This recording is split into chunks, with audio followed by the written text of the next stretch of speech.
يهده الله فلا مضل له ومن يضلله فلا هادي له وأشهد أن لا إله إلا الله وحده لا شريك له وأشهد أن سيدنا وسندنا وشفيعنا ومولانا محمدا عبده ورسوله صلى الله تعالى عليه وعلى آله وأصحابه وبارك وسلم تسليما كثيرا كثيرا. أما بعد فأعوذ بالله من الشيطان الرجيم. بسم الله الرحمن الرحيم. ولو أن أهل القرى آمنوا واتقوا لفتحنا عليهم بركات من السماء والأرض. وقال الله تعالى: ومن أعرض عن ذكري فإن له معيشة ضنكا ونحشره يوم القيامة أعمى. آمنت بالله صدق الله مولانا العظيم وصدق رسوله النبي الكريم ونحن على ذلك لمن الشاهدين والشاكرين والحمد لله رب العالمين.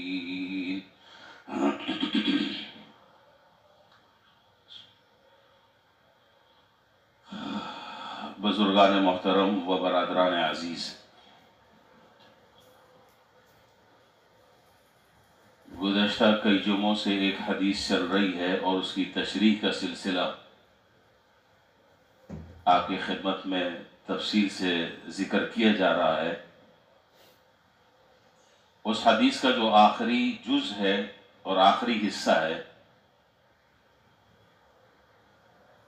وہ پچھلے جمعے شروع کیا تھا اور اس کا کچھ حصہ باقی رہ گیا تھا جو آج ذکر کرنا تھا، لیکن اس وقت جو پورے ملک کے حالات چل رہے ہیں اور تمام کے تمام لوگ جس ذہنی کرب میں اور بے چینی میں اور ٹینشن میں مبتلا ہیں، تو خیال یہ ہوا کہ اس سلسلے میں ایک مسلمان کو ہمارا دین اسلام اس کی کس طرح رہنمائی کرتا ہے اور اللہ اور اس کے رسول کی اس سلسلے میں اس کے لیے کیا تعلیمات ہیں، اسے ذکر کرنا چاہیے تاکہ ہم اپنی زندگی کا قبلہ اور رخ درست کریں، بجائے ادھر ادھر بھٹکنے کے جو صحیح ٹریک ہے اس ٹریک پر آئیں۔ اس وقت جو پوری دنیا میں حالات چل رہے ہیں، کوئی مجلس ایسی نہیں، کوئی محفل ایسی نہیں، کوئی گفتگو ایسی نہیں کہ جہاں مہنگائی کا رونا نہ رویا جا رہا ہو۔ اور یہ ایک حقیقت ہے اور اسے انکار نہیں کیا جا سکتا کہ ہر آدمی مضطرب، بے قرار، بے چینی، اضطرابی کیفیت میں مبتلا ہے۔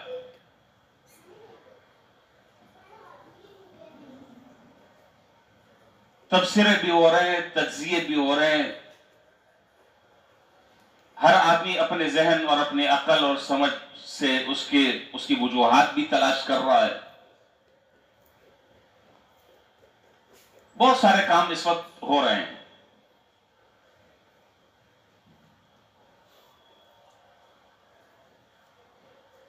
اور اس کے اسباب تلاش کرنے کی کوشش کی جا رہی ہے۔ اس حد تک تو یہ بات درست ہے کہ ان تمام حالات کے کچھ ظاہری اسباب ہیں اور کچھ باطنی اسباب ہیں، یا اگر میں اس کو یوں کہوں کہ کچھ اسباب وہ ہیں جو بظاہر اس مادی دنیا میں نظر آتے ہیں، جن کو میں ظاہری اسباب کہہ رہا ہوں، اور کچھ اسباب وہ ہیں کہ جو ظاہری طور پر نظر نہیں آتے لیکن حقیقت میں ان کا ان چیزوں سے گہرا تعلق اور ربط ہے۔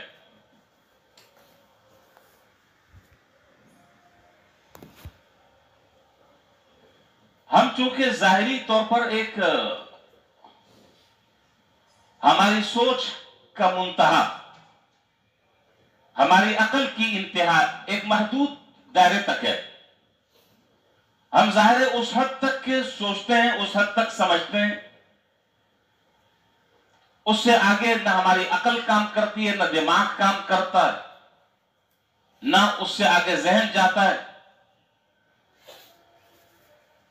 جہاں انسان کی عقل جواب دے جاتی ہے اور ہاتھ اٹھا لیتی ہے، وہاں سے آگے سلسلہ شروع ہوتا ہے وحی کا، اور وہ باتیں آگے کی بیان کرتے ہیں پیغمبر جناب نبی کریم صلی اللہ علیہ وسلم، آگے کی باتیں بیان کرتے ہیں جن کے بارے میں قرآن کریم نے کہا کہ وَمَا يَنْطِقُ عَنِ الْهَوَىٰ إِنْ هُوَ إِلَّا وَحْيٌ يُوحَىٰ، آپ جو باتیں بیان کرتے ہیں وہ اپنی طرف سے نہیں کرتے، وہ وحی ہوا کرتی ہیں، وہ وحی کا حصہ ہے، آپ اپنی طرف سے نہیں بولتے کوئی بات۔ تو ہمیں دونوں طرح کے اسباب کا جائزہ لینا ہے۔ حضرت انس رضی اللہ تعالیٰ عنہ سے روایت ہے، ابو داؤد شریف میں روایت ہے، عن انس بن مالک رضی اللہ تعالیٰ عنہ قال غلا السعر في المدينة على عهد رسول الله صلی اللہ علیہ وسلم۔ حضرت انس رضی اللہ تعالیٰ عنہ فرماتے ہیں کہ جناب نبی کریم صلی اللہ علیہ وسلم کے زمانے میں مدینے میں بڑی مہنگائی ہو گئی، ٹھیک ٹھاک مہنگائی ہو گئی، لوگ پریشان ہو گئے، اور انہوں نے جناب نبی کریم صلی اللہ علیہ وسلم کی خدمت میں حاضر ہو کر عرض کیا کہ یا رسول اللہ قد غلا السعر، قد غلا السعر،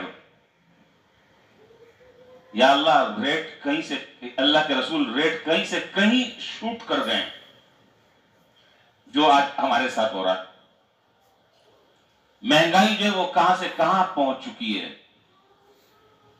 قیمتیں کنٹرول میں نہیں آ رہی۔ تو فسعر لنا یا رسول اللہ، تو ان حضرات نے حضور سے کہا کہ آپ ہمارے لیے کوئی نرخ مقرر فرما دیں، اور پھر باقاعدہ اعلان ہو جائے کہ بھئی اس قیمت سے اوپر کوئی نہیں بیچے گا،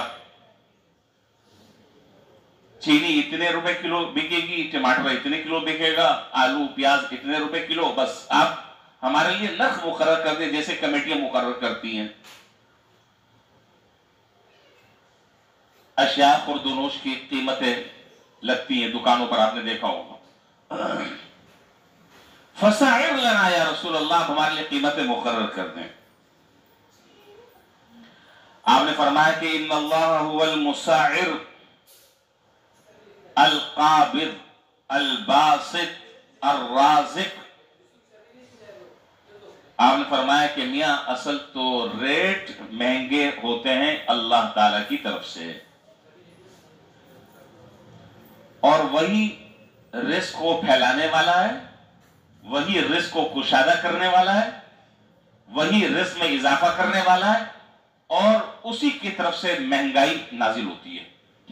تو یہ میرا کام نہیں ہے کہ میں نرخ مقرر کر دوں اور میں ریٹ کا اعلان کر دوں کہ بھائی اس ریٹ پر یہ چیزیں بکیں گی، اس سے اوپر کوئی نہ بیچے، میں نہیں کر سکتا۔ ان اللہ هو المساعر، وہ مہنگائی اللہ کی طرف سے۔ اب سوال یہ پیدا ہوتا ہے کہ مہنگائی اللہ تعالیٰ کی طرف سے کیوں ہوتی ہے؟ اس کی دو وجہ، ایک وجہ ابتلا، آزمائش، اور دوسری وجہ عذاب۔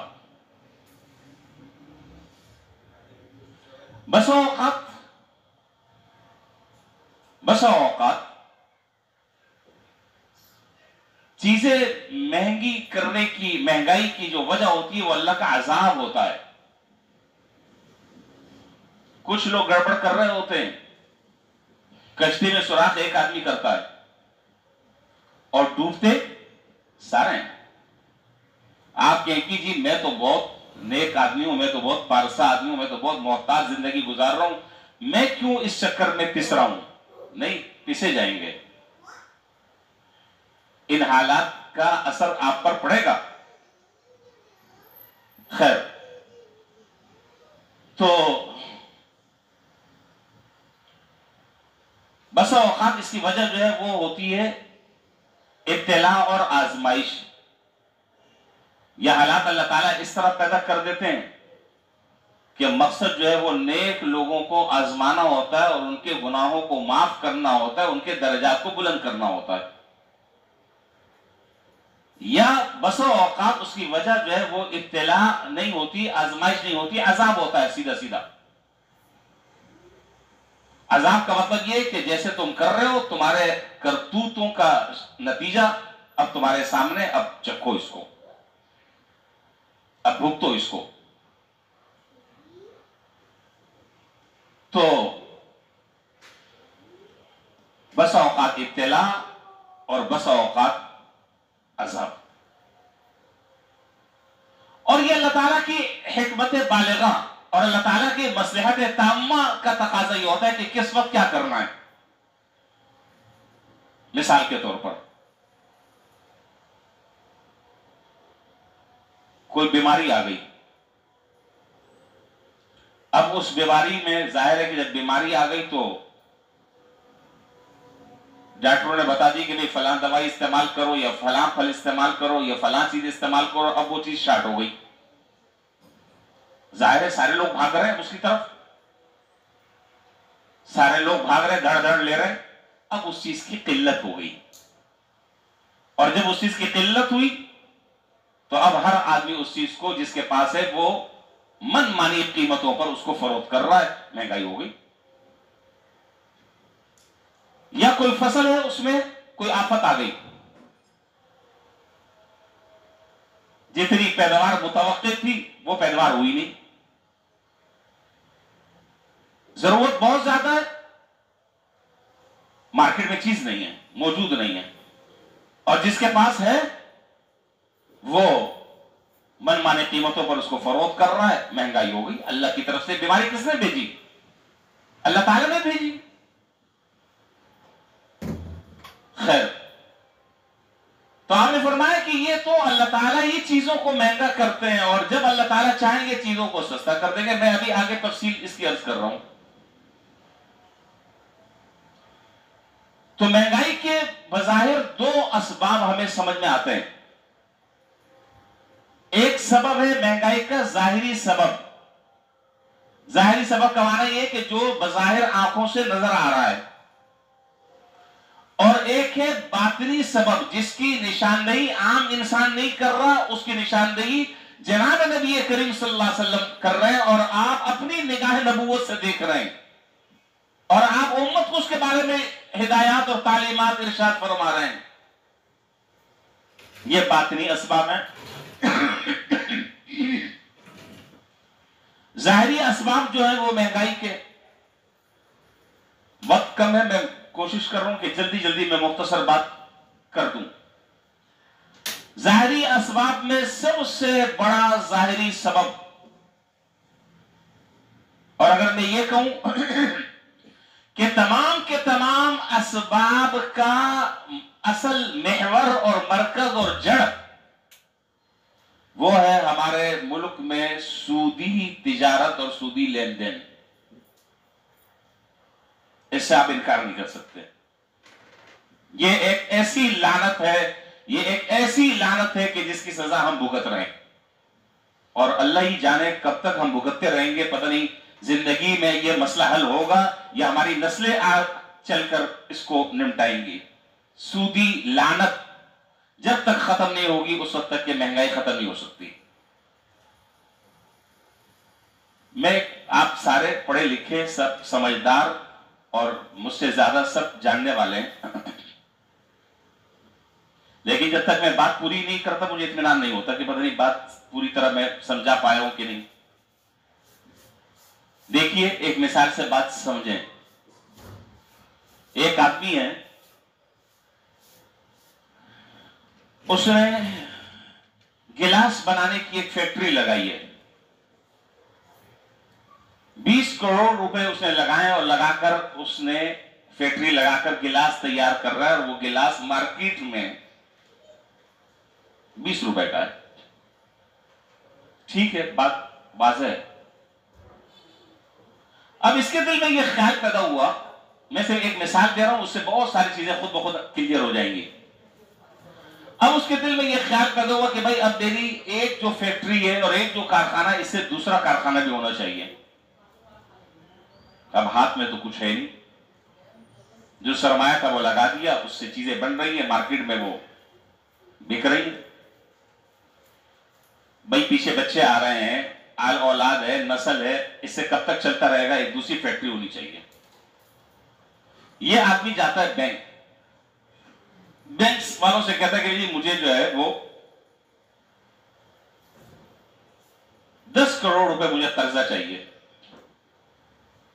ٹھیک,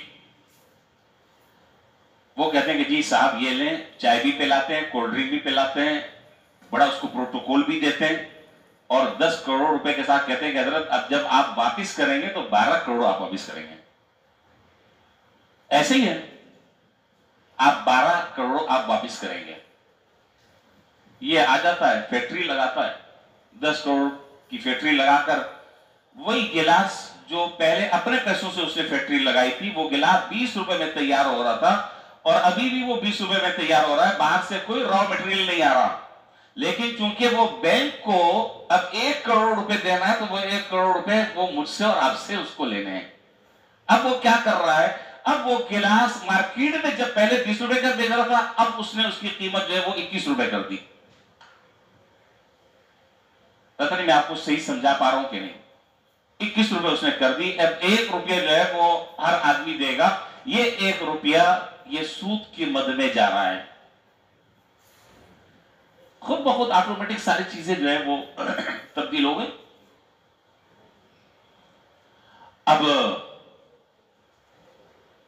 چیز وہی ہے, کوالٹی وہی ہے, لیکن اس طریقے سے وہ 1 روپیہ زائد ہر آدمی ادا کرنے پر مجبور ہے.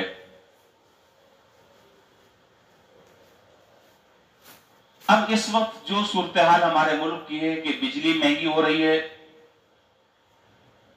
پیٹرول آج پھر 15 روپے بڑھ گیا ہے. آپ نے پڑھ لیا ہوگا اخبار میں, صبح سویرے جھٹکا لگ جاتا ہے آدمی کو ہر 15 تاریخ کے بعد.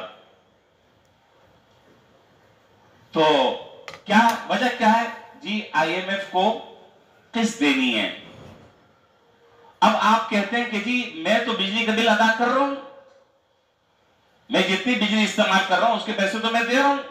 وہ کہتے ہیں کہ جی آپ دے تو رہے ہیں, لیکن جو ہم نے قرضہ بھاری بھرکم لیا وہ کون ادا کرے گا؟ وہ بھی تو آپ کو ادا کرنا ہے. اور کون ادا کرے گا؟ پیٹرول مہنگا ہو رہا ہے, آئی ایم ایف کو قسط دینی ہے. فلاں چیز مہنگی ہو رہی ہے, آئی ایم ایف کو قسط دینی ہے.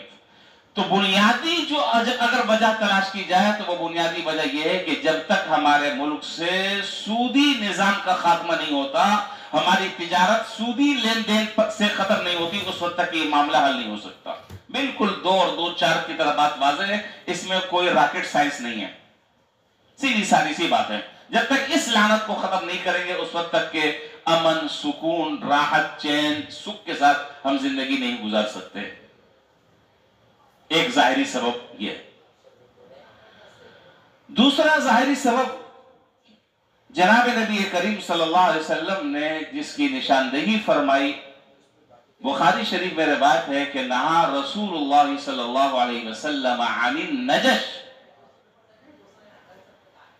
آپ نے نجش سے منع فرمایا ہے. کس سے؟ نجش, نون جیم شین, نجش سے منع فرمایا ہے. اب آپ کہے کہ جی نجش تو ہم ابھی پہلی دفعہ سن رہے ہیں, یہ نجش کیا بلا ہے؟ تو میں عام سیدھے سادے مفہوم میں اگر میں آپ کو سمجھاؤں کہ اگر نجش کو سمجھنا ہے تو جہاں پر بولیاں لگتی ہیں آپ وہاں پر چلے جائیں. اب میں ذرا سا اس کو میں آپ کے سامنے ذکر کر دوں. ایک آدمی جو ہے کوئی مشینری ہے، کوئی سامان ہے، کوئی بھی ہو، وہ مارکیٹ میں بیچتا ہے اور اپنی طرف سے ایک قیمت متعین کر لیتا ہے کہ مجھے یہ 500 روپے میں مجھے یہ چیز بیچنی ہے. اب اس سے غرض نہیں ہے کہ واقعتاً آیا اس کی قیمت یہی ہے، اس پر لاگت اتنی آئی ہے، نفع اس کا اتنا ہی بنتا ہے، بس دماغ میں بات آ گئی مجھے 500 میں بیچنا ہے، ختم. اب وہ کیا کرتا ہے؟ اب وہ یہ کرتا ہے کہ 2 3 4 اپنے چیلے کھڑے کرتا ہے. نہیں سمجھ میں آ رہی بات؟ صدر چلے جائیں، صدر آپ جائیں، وہ 3 4 بندے اپنے اندر چھوڑ دیتے ہیں. وہ اس سے ہائی ریٹ لگاتے ہیں. وہ کہتے ہیں کہ ہاں جی یہ کتنے کا ہے؟ 500 500 500. دوسرا جو ایک چیلا کھڑا ہوتا ہے وہ کہتا ہے کہ جی میں 700 روپے دوں گا. وہاں سے ایک طرف سے اور آواز آتی ہے کہ جی میں 800 روپے دوں گا. تیسرا وہاں سے کہتے ہیں کہ جی میں 900 روپے دوں گا. حالانکہ یہ ان تینوں میں سے کسی ایک کو نہیں خریدنا ہے. ان تینوں میں سے کسی ایک کو نہیں خریدنا ہے. بلا وجہ اس ریٹ کو بڑھا کر یہاں تک کہ چڑھا دیا. اب اگلا آدمی سوچ رہا ہے یار یہ جو چیز ہے یہ تو کوئی بہت ہی توپ چیز ہے، یہ تو کوئی سونا ہے، یہ تو باہر ملک کی بنی ہوئی ہے. اور پھر ہمارے ہاں جو مکھن لگاتے ہیں اور جو چرب زبانی ہوتی ہے اور مٹی کو جو سونا کہہ کر بیچتے ہیں، جو اس کے قلابیں ہم ملاتے ہیں، وہ تو آپ کو زیادہ معلوم ہے، اس میں تذکرے میں وقت ضائع نہیں کرنا چاہتا. اب وہ 500 روپے کی اس نے بولی تک 500 روپے کی اس نے قیمت کا اعلان کیا تھا. اس کے جو بروکر اور ایجنٹ ہیں انہوں نے ان چیزوں کو بڑھا کر 900 تک کے کر دیا. اب اگلا آدمی کہتے ہیں کہ جی 1000 روپے میں لینے کے لیے تیار ہوں. چل بیٹا آ جاؤ، سائٹ پر آ جاؤ، ہو گیا کام. تو جناب نبی کریم صلی اللہ علیہ وسلم نے اس عمل سے منع فرمایا. نہا عن النجش، اس کو نجش کہتے ہیں. منع فرمائیے، کیا کر رہے ہو؟ یہ کیوں دوسروں کا حق مار رہے ہو؟ یہ حرام اور ناجائز ہے، کسی قیمت پر اس کی اجازت نہیں. 2 باتیں ہو گئی. تیسرا سبب ہے احتکار. مہنگائی کا تیسرا سبب احتکار. احتکار کا معنی ذخیرہ اندوزی. لعن رسول اللہ صلی اللہ علیہ وسلم علی المحتکر. جناب نبی کریم صلی اللہ علیہ وسلم نے احتکار کرنے والے پر لعنت برسائی ہے، لعنت بھیجی ہے. احتکار کا معنی ذخیرہ اندوزی. آپ نے فرمایا کہ لا یحتکر الا الخاطئ. ابن ماجہ میں روایت ہے لا یحتکر الا الخاطئ. سنو اچھی طرح، یہ احتکار ایک نارمل آدمی نہیں کر سکتا، گناہگار آدمی یہ کام کرے گا. ایک اچھا اور شریف آدمی جو ہے وہ کبھی احتکار اور ذخیرہ اندوزی نہیں کرے گا. اب ہوتا کیا ہے؟ ہوتا یہ ہے کہ جی فلاں چیز کی قلت ہو گئی، چینی کی قلت ہو گئی ہے. اب آپ جو ہے وہ گوگل پر جاتے ہیں اور آپ سرچ کرتے ہیں کہ جی اس مرتبہ تو شوگر ملوں نے اتنی چینی، مارکیٹ میں اتنی چینی آنی تھی، اتنی چینی آنی تھی. ان کی جو درآمدات اور برآمدات ہیں اس کا اگر آپ حساب لگائیں تو وہ تو بہت زیادہ ہے. تو پھر یہ کیا ہے؟ تو وہ جو بڑے بڑے مگرمچھ ہوتے ہیں وہ اس کو اسٹور کر لیتے ہیں اور اس کا ذخیرہ کر لیتے ہیں. اور پھر جب مارکیٹ میں چیز شارٹ ہوتی ہے، اور وہ چیز ایسی ہے کہ جو ہر آدمی کی بنیادی ضرورت ہے، ہر آدمی کی بنیادی ضرورت ہے، ظاہر ہے. تو اب جب مارکیٹ سے وہ چیز ختم ہوئی، مارکیٹ سے جب وہ چیز شارٹ ہوئی، اب وہ اپنی اسٹور کی بھی چیزوں کو مارکیٹ میں لاتے ہیں اور لانے کے بعد اب اپنے من مانے ریٹوں پر بیچتے ہیں. مہنگائی خود بخود بڑھ گئی. جناب نبی کریم صلی اللہ علیہ وسلم نے ایسے آدمی پر لعنت فرمائی ہے، لعنت لعنت لعنت. اور فرمایا، حدیث میں تو بڑی سخت وعید بیان فرمائی.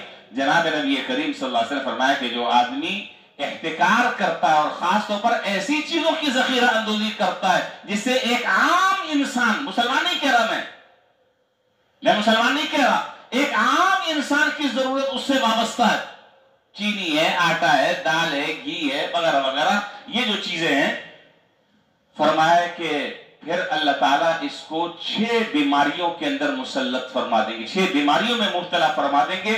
اس بیماریوں میں ایک بیماری یہ ہے کہ اللہ تعالیٰ اس کا مال سارا کا سارا تباہ و برباد کر دیں گے، اور دوسرا اللہ تبارک و تعالیٰ برس کی بیماری پیدا کر دیں گے۔ برس، یہ جسم ہاتھ سفید سفید ہو جاتے ہیں، ہمارے عربی میں اس کو برس کہتے ہیں، اردو میں کیا کہتے ہیں؟ کوڑ، جی، کوڑ کا وہ آدمی مریض ہو جائے گا، کوڑ کا مریض ہو جائے گا، اور طرح طرح کی وبائیں اور بلائیں اللہ تعالیٰ اس کے اوپر مسلط کر دیں گے۔ مطلب ایسا آدمی جو یہ سمجھ رہا ہے کہ میں اس تھوڑے سے وقت میں بڑا مالدار ہو جاؤں گا، مالدار نہیں ہوگا، اس نے تو اپنی زندگی تباہ و برباد کر دی، اس نے تو اپنے آپ کو بھی مصیبت میں ڈال دیا، پوری قوم کو مصیبت میں مبتلا کر دیا، اور سب لوگوں کی جو بد دعائیں ہیں ان بد دعاؤں سے وہ کیسے راہ فرار اختیار کر سکتا ہے، ان سے کیسے بچ سکتا ہے؟ ظاہر ہے وہ بد دعائیں بھی لگیں گی، سکون کیسے ملے گا؟ تو تیسرا سبب جو ہے وہ ہے احتکار۔ باتیں بڑی ذرا سی تلخ ہیں لیکن حقیقت پر مبنی ہے، اس کا آپ انکار نہیں کر سکتے۔ چوتھا سبب مہنگائی کا، جس کی نشاندہی آقا نامدار جناب نبی کریم صلی اللہ علیہ وسلم نے فرمایا کہ ناپ تول میں کمی کرنا۔ اب میں اس پر اگر میں تبصرہ کرنا چاہوں اور موجودہ جو حالات ہیں ان حالات کو میں جسٹیفائی کرنا چاہوں اور آپ کے سامنے میں بیان کرنا چاہوں تو میری ساری باتیں آگے کی رہ جائیں گی۔ کن کن طریقوں سے آج کا ہمارا تاجر اور آج کا ہمارا دکاندار کس کس طریقے سے ناپ تول میں ڈنڈی کر رہا ہے، کون کون سے نت نئے طریقے اختیار کر رہا ہے اور آنکھوں میں دھول جھونک رہا ہے، اور 2 پیسے زیادہ کمانے کے لیے وہ جناب نبی کریم صلی اللہ علیہ وسلم کی جو بد دعائیں ہیں اور اس پر جو احادیث میں وعیدیں آئی ہیں، وہ اپنے آپ کو ان تمام کی تمام چیزوں کا مستحق اور مرید بنا رہا ہے۔ آپ نے فرمایا کہ جب کسی قوم میں ناپ تول میں کمی کی جانے لگے گی تو وہ قوم قحط اور معاشی تنگی میں مبتلا ہو جائے گی۔ یہ حضور صلی اللہ علیہ وسلم کہہ رہے ہیں 1400 سال پہلے کہ جو شخص یہ کرے گا وہ قحط میں مبتلا ہو جائے گا، معاشی تنگی میں۔ آج عجیب باتیں کر بھی رہے ہیں اور رو بھی رہے ہیں، کرنے والا کر بھی رہا ہے، میں سب کی بات نہیں کر رہا، بہت سے اللہ تعالیٰ کے بندے ایسے ہیں جو آج بھی بہت محتاط طریقے سے تجارت کر رہے ہیں، ٹھیک ہے، نفع کا ریشو جو ہے وہ بہت کم ہے، نہ ہونے کے برابر ہے، لیکن اس کو وہ حرام ہونے نہیں دیتے، وہ حرام ہونے نہیں دیتے، مناسب نفع ہے رکھ رہے، شریعت نے منع نہیں کیا آپ کو۔ تو فرمایا کہ ایسا آدمی جو ہے وہ قحط اور معاشی تنگی میں مبتلا ہو جائے گا، اور دوسری وعید بیان فرمائی کہ جو آدمی ناپ تول میں کمی کرنے والا ہے وہ اللہ تعالیٰ اس کے اوپر ظالم حکمرانوں کو مسلط فرما دیں گے، ظالم حکمرانوں کو مسلط فرما دیں گے اور وہ اس کی چیخیں نکال دیں گے۔ یہ باتیں آج اس کا کوئی آدمی انکار نہیں کر سکتا۔ ناپ تول میں کمی ہو رہی ہے، اور جب تک ہم ان چیزوں کو نہیں چھوڑیں گے، جب تک ہم ان چیزوں سے توبہ نہیں کریں گے، کچھ بھی نہیں ہوگا۔ میں بد دعا کراتا رہوں اور آپ زور زور سے آمین کہہ کر اپنے دل کا غبار نکالتے رہیں، کچھ بھی نہیں ہوگا جب تک کہ ان بنیادی عوامل اور بنیادی اسباب کو دور نہ کیا جائے جس کی نشاندہی جناب نبی کریم صلی اللہ علیہ وسلم فرما رہے ہیں، کچھ بھی نہیں ہوگا۔ اسی طرح آپ نے فرمایا کہ جب لوگ زکوٰۃ ادا نہیں کریں گے تو بارشیں نہیں برسیں گی۔ آپ مجھے بتائیں کہ کتنے فیصد لوگ زکوٰۃ ادا کر رہے ہیں، کتنے فیصد ادا کر رہے ہیں، اور جو کر بھی رہے ہیں وہ زکوٰۃ نکال رہے ہیں یا زکوٰۃ ادا کر رہے ہیں، دونوں باتوں میں فرق ہے۔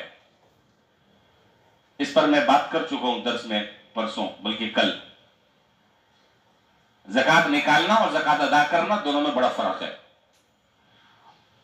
اور فرمایا کہ جب لوگ جناب نبی کریم صلی اللہ علیہ وسلم اور اللہ تعالیٰ کے کیے ہوئے عہد کو توڑیں گے تو اللہ تعالیٰ ان کے اوپر چیزوں کو مہنگا کر دیں گے.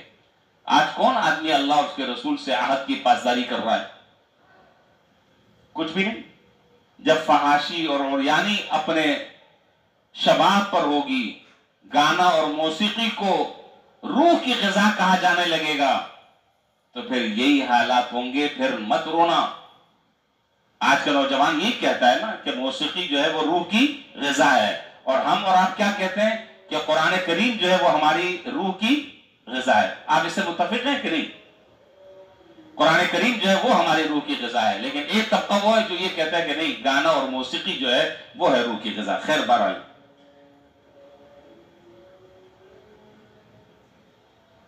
امام احمد بن حنبل رحمۃ اللہ علیہ، بلکہ حضرت عبداللہ بن مبارک رحمۃ اللہ علیہ کی کتاب ہے کتاب الزہد. عبداللہ بن مبارک رحمۃ اللہ علیہ نے کتاب الزہد میں ایک روایت نقل کی ہے، وہ میں روایت آپ کے سامنے میں ذکر کر دوں. اللہ تعالیٰ ارشاد فرماتے ہیں، بہت بڑے غور سے توجہ سے بات سنیں، حوالہ بھی میں نے دے دیا. اللہ تعالیٰ ارشاد فرماتے ہیں کہ اذا اطعت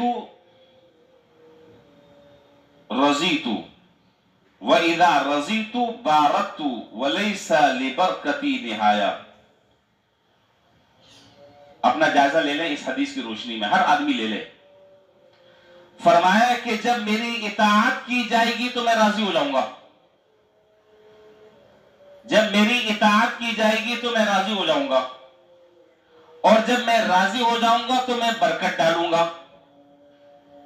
وَلَيْسَ بِبَرْكَتِي نِہَایَہ، اور میری اس برکت کی کوئی انتہا نہیں ہوگی.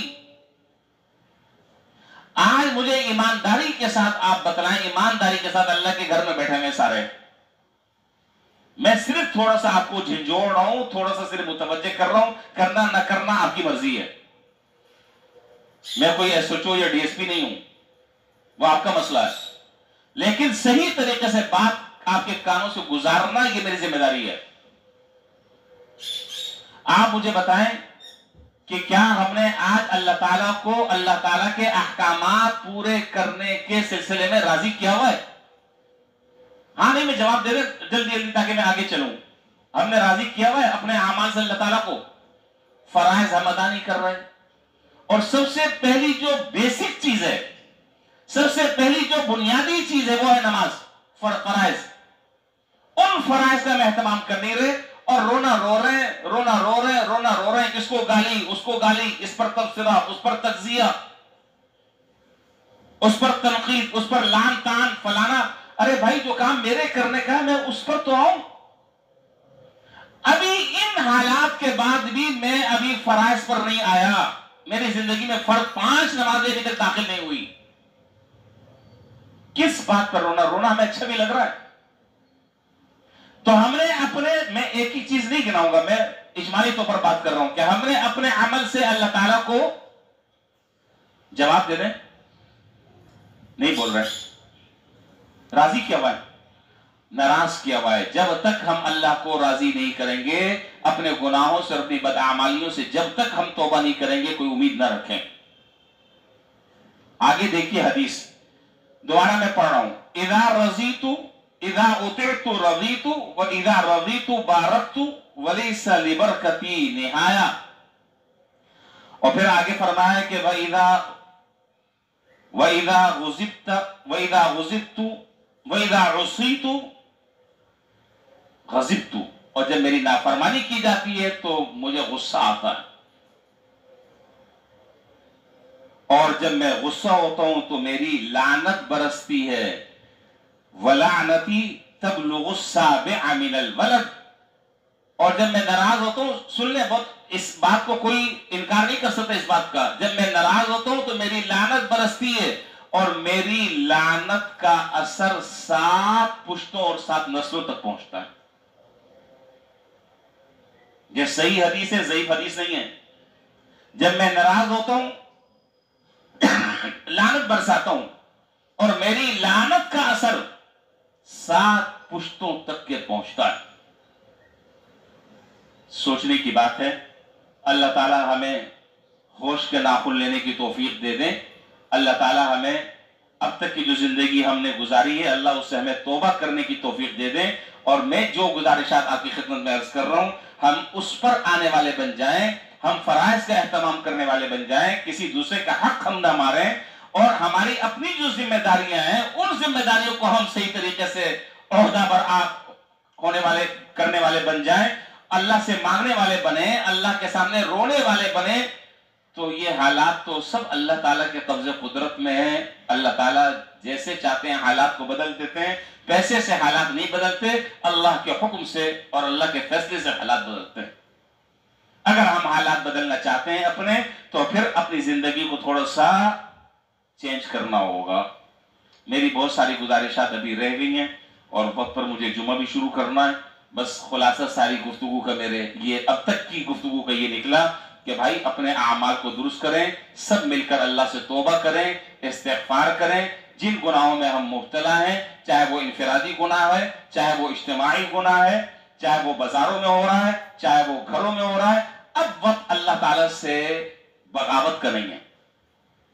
اب وقت اللہ تعالیٰ سے بغاوت کا نہیں ہے، اب وقت ہے اللہ تعالیٰ سے صلح کرنے کا، اب وقت ہے اللہ کی مان کر زندگی گزارنے کا، ورنہ اللہ نہ کرے جو حالات چل رہے ہیں، ان حالات میں مزید بہتری کا کوئی امید نہیں ہے، حالات بد سے بدتر ہونے کا اندیشہ ہے۔ اللہ تعالیٰ ہم سب کو معاف فرمائے، پوری امت مسلمہ کو اللہ تعالیٰ معاف فرمائے، اور اللہ اپنا خاص فضل اور کرم ہم پر فرمائے، اور جن حالات سے ہم گزر رہے ہیں اللہ ان حالات کو تبدیل فرما کر اچھے اور خوشگوار حالات اللہ تعالیٰ پیدا فرما دے۔ وَهُوَ عَلَىٰ كُلِّ شَيْءٍ قَدِيرٌ، اور اللہ تعالیٰ ہر چیز پر قدرت رکھتے ہیں، لیکن ساتھ ساتھ ہمیں خود ان حالات کے بدلنے میں اپنا کردار، بول دی جملہ پورا کر دیں، ادا کرنا ہوگا۔ اللہ مجھے بھی اپنی اصلاح کی توفیق عطا فرمائے اور آپ کو بھی۔ وآخر دعوانا الحمدللہ رب العالمین۔